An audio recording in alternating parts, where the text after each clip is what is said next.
Hi అండి. అందరికీ నమస్కారం. అందరూ ఎలా ఉన్నారు? లాస్ట్ వీడియోలో మనం కార్తీక మహాపురాణంలోని 6 అధ్యాయం వరకు కంప్లీట్ చేసాం కదండీ! ఇప్పుడు ఈ వీడియోలో మనం 7వ అధ్యాయం నుంచి తెలుసుకుందాం. వీడియో స్కిప్ చేయకుండా చివరి వరకు చూడండి. అలాగే మీరు లాస్ట్ వీడియో చూడకపోతే తప్పకుండా మా ఛానల్‌లోకి వెళ్లి కార్తీక పురాణం ఫస్ట్ ఎపిసోడ్ నుంచి చూడండి. 4వ రోజు పారాయణము సప్తమ అధ్యాయము అనగా 7వ అధ్యాయము. ఓ జనక రాజేంద్ర, కల్మషాగ్నమైన కార్తీక మహత్యంలో పుష్పార్చన దీప విధానములు చెప్తాను విను అని వశిష్ఠుడు జనకునితో ఇలా చెప్పెను. ఈ కార్తీక మాసంలో కమలనాభుడైన శ్రీహరిని కమలాలచే పూజించటం వలన కమలాసిని అయిన శ్రీ లక్ష్మీదేవి ఈ భక్తుల ఇండ్ల స్థిర నివాసం ఏర్పరచుకుంటుంది. తులసి దళాలతో కాని, జాజి పువ్వులతో కాని, మారేడు దళాలతో కాని పూజించేవారు తిరిగి ఈ భూమిపై జన్మించరు. ఎవరైతే ఈ కార్తీక మాసంలో భక్తియుక్తి అయిన పనులను దానం చేస్తారో వారి పాపాలు సూర్యోదయానికి చీకటి వలె చెదిరిపోతాయి. ఉసిరి చెట్టు కింద విష్ణువును ఉసిరికాయతో పూజించే వారిని తెరిచూడడానికి యముడి శక్తి కూడా చాలదు. కార్తీక మాసంలో ఎవరైతే సాలగ్రామాన్ని తులసి దళాలతో పూజిస్తారో వారికి మించిన ధన్యులెవ్వరూ ఉండరనడం అతిశయోక్తి కాదు. బ్రాహ్మణ సమేతులై ఉసిరి చెట్టు ఉన్న తోటలో వనభోజాలు చేసేవారికి మహాపాతకాలు సైతము మట్టిగలిసిపోతాయి. బ్రాహ్మణ సమేతులై ఉసిరి చెట్టు కింద సాలగ్రామ పూజ చేసేవారు వైకుంఠాన్ని పొంది విష్ణువు వలె ఆనందిస్తారు. ఎవరైతే కార్తీక మాసంలో విష్ణాలయంలో మామిడాకులు తోరణం కడతారో వాళ్ళు పరమ పదాన్ని పొందుతారు. పువ్వులతో గాని, అరటి స్తంభాలతో గాని మండపం కట్టిన వారు వైకుంఠంలో విష్ణు సామీప్యాన్ని పొందుతారు. ఒక్కసారైనా శ్రీహరి సాష్టాంగ దండ ప్రణామం చేసిన వాళ్ళు అశ్వమేధ పుణ్యమవుతులవుతారు. విష్ణువుని ఎందుకు హోమ దేవతార్చనలు చేసేవాళ్ళు పితరులతో సహా వైకుంఠానికి వెళ్లి సుఖిస్తారు. స్నానం చేసి తడిబట్టతో ఉన్న వానికి పొడిబట్టని దానం చేసిన వాడు 10,000 అశ్వమేధాల ఫలాన్ని పొందుతాడు. ఆలయ శిఖరంపై ధ్వజారోహణము చేసిన వారి పాపాలు గాలికి పుష్పము పరంగు వలె ఎగిరిపోతాయి.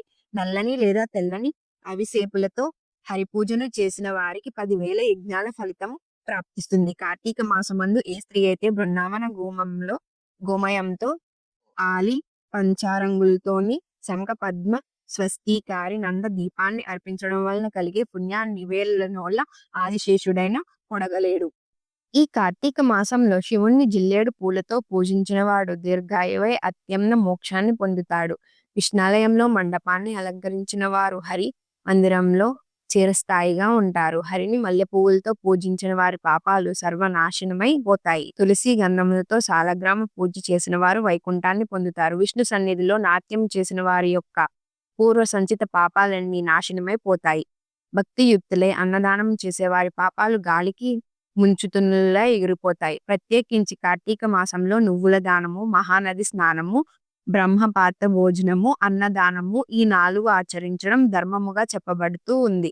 స్నాన దానములను ఆచరింపని వారు లోబి అయి యథాశక్తిగా చెయ్యని వారు 100 జన్మల కుక్కగా పుట్టి కడపట చండాలమైన యోనికి జన్మిస్తారు. కార్తీక వ్రత శూన్యులు మరు జన్మలో గాడిదిగా పుట్టి తదుపరి నురు పుట్టుకలు శునక యోనిని జన్మిస్తారు. కార్తీక మాసంలో శ్రీవారిని కదంబ పుష్పములతో పూజించిన వారు సూర్య మండపంలోనే నివసిస్తారు. ఓ జనక మహారాజా, కార్తీక మాసంలో ఎవరైతే అవిసె పువ్వులు మాలను తాము ధరించి తదుపరిని ఆ అవిసె పువ్వులు మల్లికలతో శ్రీహరిని పూజిస్తారో వారు స్వర్గ దీపతులవుతారు.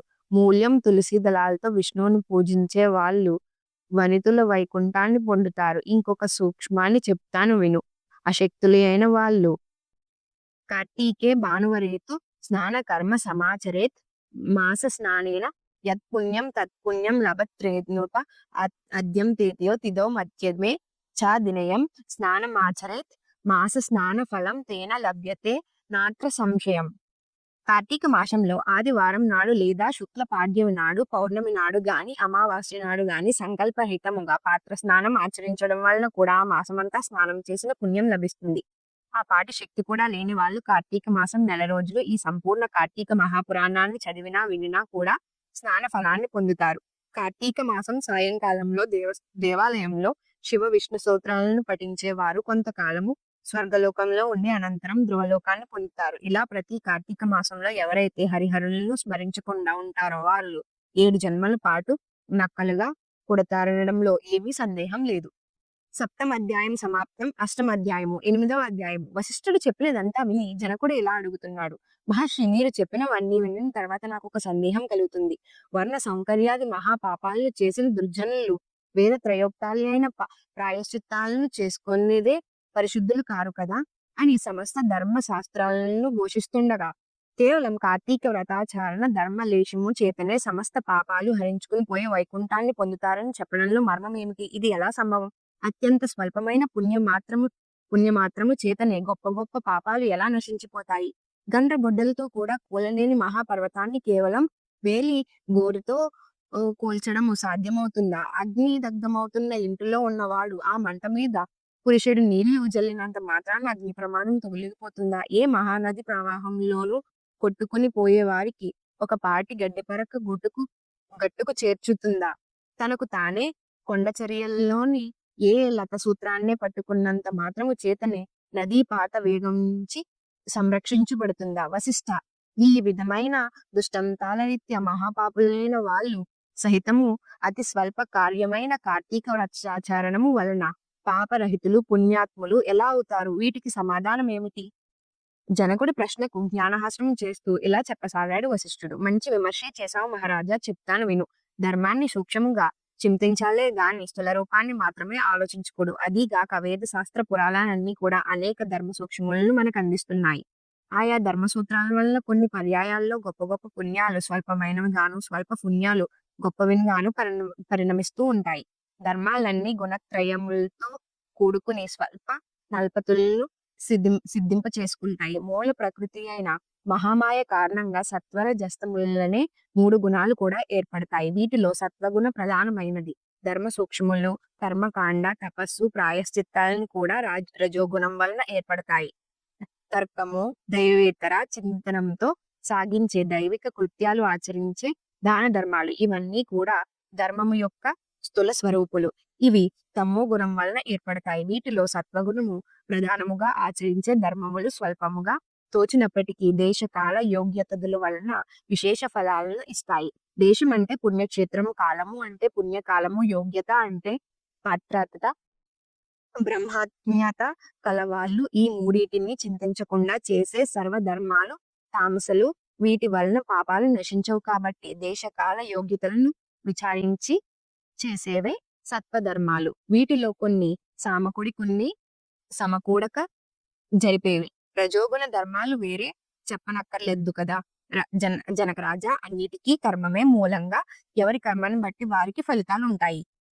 అయినప్పటికీ మనిషి జ్ఞానం అనేది ఉన్నందువలన ఆచరించే ధర్మాలపై మూడింటితో పోల్చుకుని ప్రయత్నపూర్వకంగానైనా ఆచరించాలి. ఈ విధంగా 3 కలిసి వచ్చినప్పుడు ఆచరించిన ధర్మము అక్షయ ఫలితాన్ని ఇస్తుంది. రాజా, పర్వతం అంత ఎత్తు కట్టెలను పేర్చి వాటి మధ్యలో గురువింద గింజంత అగ్నికణాన్ని ఉంచితే ఆ అగ్నికణము కట్టెలను ఎలా కాల్చివేయుతుందో, సువిలాసమైన నంటింట పెట్టిన సులనంత దీపము ఆ ఇంటిని చీకటినెలా తొలగించనుందో, గుండిగేడు మురికి నీళ్లను ఒక ఇండు పంగిజ ఎలా శుభ్రపరుస్తుందో, అదే విధంగా తెలియక గాని పుణ్యకాలంలో పుణ్యక్షేత్రంలో పుణ్యమూర్తుల వలన ఆచరించే ధర్మము అనంత పాపాలను దగ్నం చేసి మోక్షానికి మార్గం వేస్తుంది. ఇందుకు ఉదాహరణగా ఒక కథ చెప్తాను విను.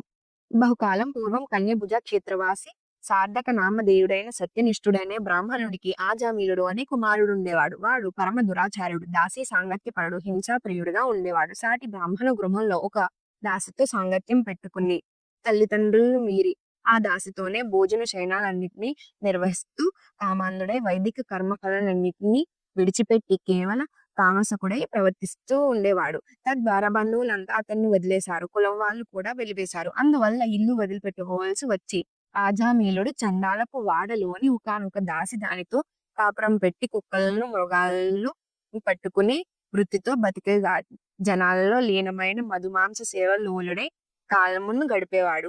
ఇలా ఉండగా ఒకనొకనాడు తన ప్రియురాలైన దాసి ఇది కళ్ళు తాగడం కోసం తాటి చెక్కు ఎక్కి కొమ్మ విరవడం వలన కింద పడి మరణించింది. ఆజామీలుడు అమితంగా దుఃఖించాడు. అప్పటికే ఆ దాసి దానికి యవ్వనవతి అయిన కూతురు ఉంది. మహాపాపాత్ముడు, మహాకామాంధుడు అయిన ఆజామీలుడు తన కూతురు వరసవుతుందని కూడా ఆలోచించకుండా ఆ పిల్లనే వరించి ఆమెతోనే కామోపభోగాలను అనుభవించసాగాడు.